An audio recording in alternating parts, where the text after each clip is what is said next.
Attacks ఎలా జరిగాయి అనేది చెప్పారు అధికారులు. గురుస్వామి గారు నమస్కారం, థ్యాంక్స్ ఫర్ వెయిటింగ్. నమస్కారం. సో జరిగిన operation Sindoor phase 1 and we are about to, అంటే పాకిస్తాన్ వెనక్కి వెళ్ళకపోతే ఇంకా రెచ్చగొట్టే చర్యలకు పాల్పడితే ఆపరేషన్ సింధూర్ 2 కూడా సిద్ధంగా ఉన్నామనే సంకేతాలు పంపించిన తర్వాత పరిస్థితులు ఎలా ఉండొచ్చు? What's your analysis?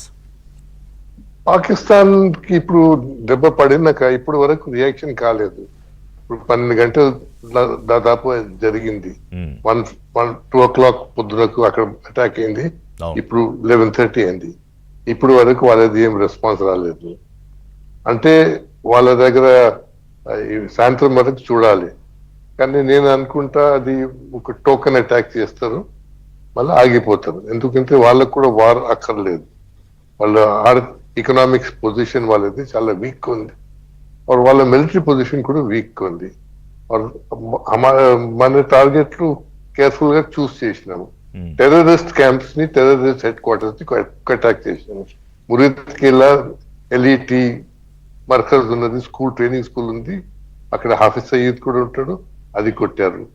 మళ్ళా బావల్పూర్ లో అది జైషే మహమ్మద్ హెడ్ క్వార్టర్స్ ఉంది, మర్కజ్ సుబానల్లా మీద అక్కడ అటాక్ చేశారు, దాన్ని డిస్ట్రాయ్ చేశారు.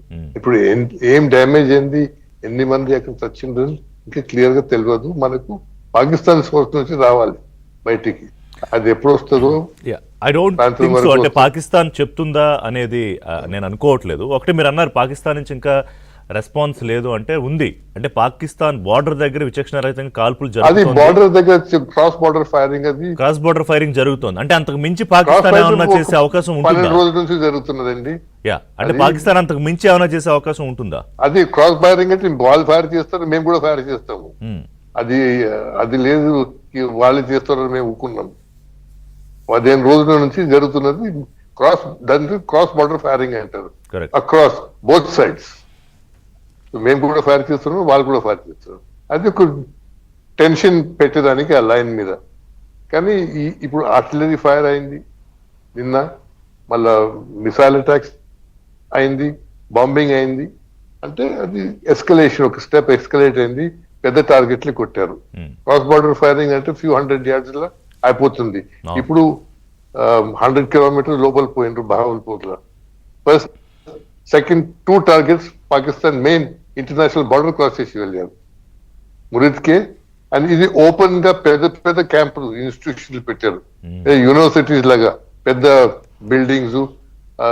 బహావల్పూర్ లో టెర్రరిస్ట్ గురుస్వామి గారు టెర్రరిస్ట్ ట్రైనింగ్ సెంటర్స్ అని పేరు పెట్టలేదు, కానీ అదే జరుగుతోంది మీరు చెప్పినట్టు. అదే జరుగుతుంది. మర్కజ్ అంటాడు, మర్కజ్ అంటే ట్రైన్ స్కూల్, సెమినరీ, సిపాయిని తయారు చేస్తారు.